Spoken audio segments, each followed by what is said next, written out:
এই কা বিৰোধী গণ আন্দোলনটোকতো মুখ্যমন্ত্ৰীয়ে অতদিনে উপহাস কৰি আছে, আপোনালোকে সকলোৱে জানে।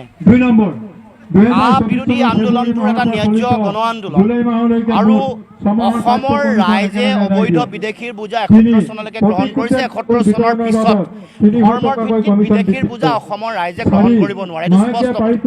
এতিয়া চৰকাৰে ইতিমধ্যে অবৈধ বিদেশীৰ নাম সন্নিৱিষ্ট কৰিবৰ কাৰণে বা ২০১৪ চনৰ ৩১ ডিচেম্বৰলৈকে অহা অবৈধ বিদেশীৰ বিৰুদ্ধে কোনো ন্যায়িক গোচৰ নল'বৰ কাৰণে ইতিমধ্যে ৰাজ্য চৰকাৰৰ গৃহ মন্ত্ৰণালয়ৰ ফালৰ পৰা তেওঁলোকৰ গৃহ সচিবৰ ফালৰ পৰা ইতিমধ্যে নিৰ্দেশনা প্ৰেৰণ কৰা আমি দেখিবলৈ পাইছোঁ। তাৰ মানে চৰকাৰে কাখন কাৰ্যকৰী কৰিবৰ কাৰণে তেওঁলোকে ইতিমধ্যে সিদ্ধান্ত গ্ৰহণ কৰিছে বা তেওঁলোকে পোনপটীয়াকৈ এই কাৰ্য তেওঁলোকে আৰম্ভ কৰিছে চৰকাৰ উদ্যোগত মুখ্যমন্ত্ৰী হিমন্ত বিশ্ব শৰ্মাই।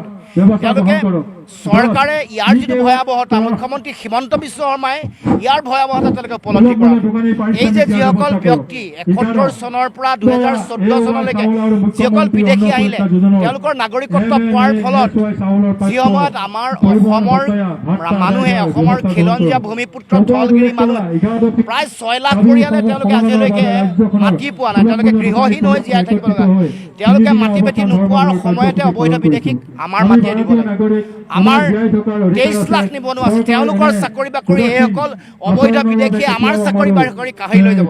গতিকে এই যিটো কথা, এই যি অন্যায় কৰিছে, এই অন্যায়ৰ ৰাইজে উত্তৰ দিব লাগে। আৰু মুখ্যমন্ত্ৰীয়ে এতিয়া কেৱল মাত্ৰ ক্ষমতাৰ বাবে এই কা আইনখনৰ প্ৰতি যিটো সমৰ্থন ব্যক্ত কৰিছে, ইয়াৰ সুদূৰ প্ৰসাৰী প্ৰভাৱ অনাগত দিনত পাব। আৰু অসমৰ ৰাইজেও আগন্তুক দিনৰ এই যিটো তেওঁলোকে অপৰাধ কৰিছে, অক্ষমনীয় অপৰাধ, ইয়াৰো